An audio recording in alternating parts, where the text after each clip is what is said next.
유구람이죠. 화장한 우리의 몸체가 담겨져 있는 용기. 그걸 우리나라는 유구람이라고 하죠. 유골이 담겨져 있는 함이다. 이렇게 표현하죠. 예. 제가 여러분들도 다 아실 거예요. 이게 유구람인 것은 이곳에 담겨져 있는 요골은 화장했기 때문에 두서가 없어졌어요. 어떻게 없어졌느냐? 고인 몸체 기준, 고인이 북쪽에 머리 두고 남쪽에 발 두었다는 그 대전제하에 우리 민족이 약 1000년 가까이 제사를 진행했었는데 고인 몸체는 화장했기 때문에 머리도 없고 발도 없고 배도 없고 등도 없죠. 이 유구람 속에서는 체계를 갖출 수 없기 때문에 동서남북이 없죠. 아무 곳에서나 절해도 되는 거죠. 이곳에 이름이 써 있다고 앞이 될 수 없죠. 이미 몸체가 해체되고 소멸되었기 때문에. 이 몸체는 중심도 없고 기준도 없는 거죠. 여기서 문제가 발생한다고 보아요. 그런 기준도 없고 근본도 없고 중심도 없는 우리나라 현실의 화장 유골이 기준도 있고 중심도 있고 근본도 있고 전통도 있는 묘지 체계로 합체되면 문제가 안 됩니다. 그런데 요즘 어떻게 묘지를 건설하고 있어요? 자연장이라면서 외세식 묘지가 무분별하게 전국 산천에 건설되고 있어요. 그곳에서는 우리나라 기준 없어요. 동양의 기준도 없습니다.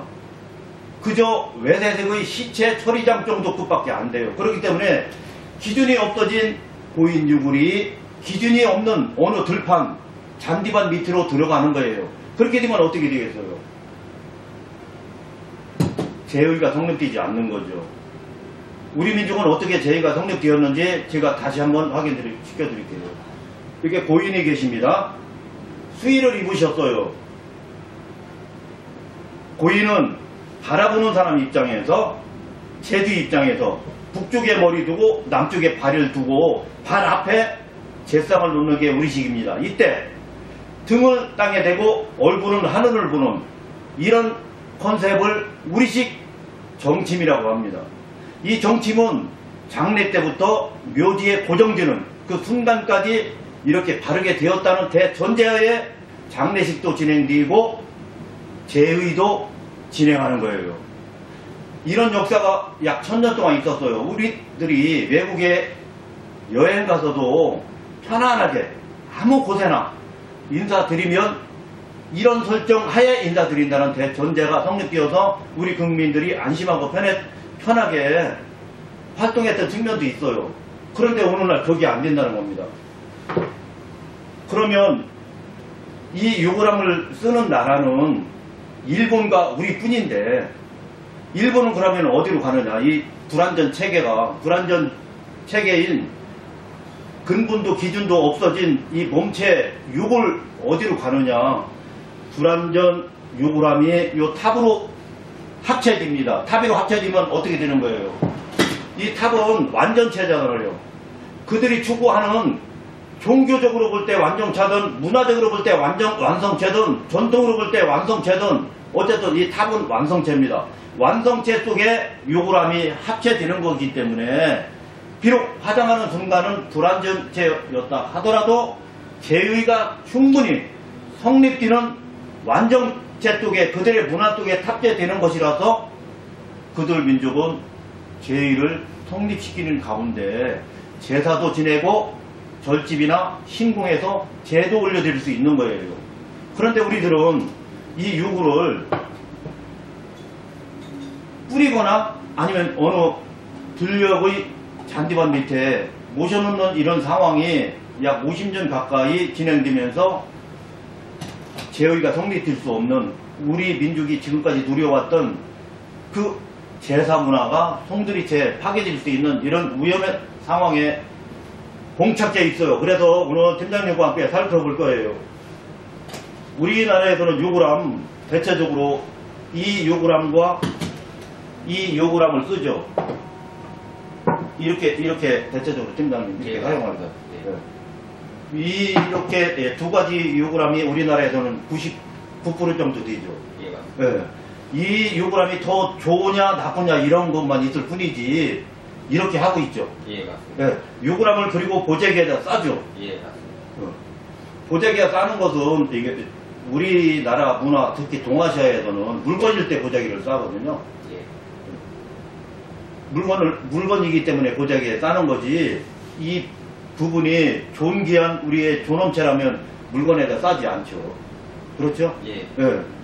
근데 이 부분이 우리나라에서는 물건이기 때문에 싸요. 다른 나라는 물건이 아니라서 보자기에 싸지 않습니다. 우리나라가 물건이라서 소창으로 관을 묻는 것과 똑같아요. 관을 묻는 나라도 세계에서 우리나라밖에 없고, 이렇게 물건이기 때문에 보자기에 싸는 나라도 우리나라밖에 없어요. 어쨌든 화장했기 때문에 물건이라서 보자기에 싸는 것까지는 이해해 주자고요, 우리가 통크게. 그러면 이 물건이 물건 역할을 할 수밖에 없는 그 물건 보관함으로 가는 것은 우리가 이제는 자제하고 시정해야 될 거라고 본다고요. 우리가 우리 주변국보다 못 사는 나라도 아니고 그렇게 부족한 나라도 아닌데 왜 이 물건이 물건 취급받을 그 물건 보관함으로 가야 되겠느냐. 그런 측면에서 제가 일본은 우리와 똑같이 이런 욕을 하면 써요. 중국은 이런 욕을 하면 안 씁니다. 한중일 대비예요. 한중일 대비하면 주변국 동아시아 문화를 거짓 알 수 있는 거예요. 한중일 대비 일본과 우리나라가 이런 욕을 하면 쓰는데 우리는 물건 보관함으로 가고 일본은 이렇게 체계가 갖춰져 있는 이 묘지로 합쳐진다. 그러면 체계가 갖춰져 있는 묘지로 합쳐질 때는 당연히 제재의가 성립되는 거죠. 제사도 성립되고 제도 성립됩니다. 우리는 물건 보관함으로 갔기 때문에 제사도 성립 안 되고 제도 성립이 안 돼요. 그야말로 완벽한 개판인 거죠. 조상님을 완벽하게 능멸하는 거죠. 이게 요즘의 현실이에요. 그러면 중국 상황을 살펴볼게요. 중국은 물건이 아니에요. 여기 보시면 이게 집이에요. 집. 기둥도 있고 대문도 있고 석가래도 있고 옥계도 있어요. 우리나라나 중국이나 동아시아에서는 옥계가 상당히 중요합니다. 옥계는 하늘 소통이에요. 여기가 하늘이에요. 이 옥계와 허공하고 경계점이 하늘입니다. 그래서 우리나라도 여기 올라가서 복 벗고 가는 거예요. 왜? 여기 하늘이기 때문에. 여기 보시면 중국 욕을 하면 사방을 돌려봐도 다 집이에요.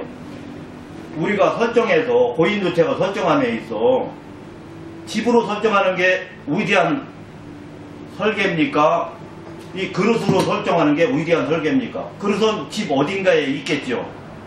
주방에 있던 창고에 있던 어떤 용기 정도밖에 안 되는 거죠. 미완성이죠.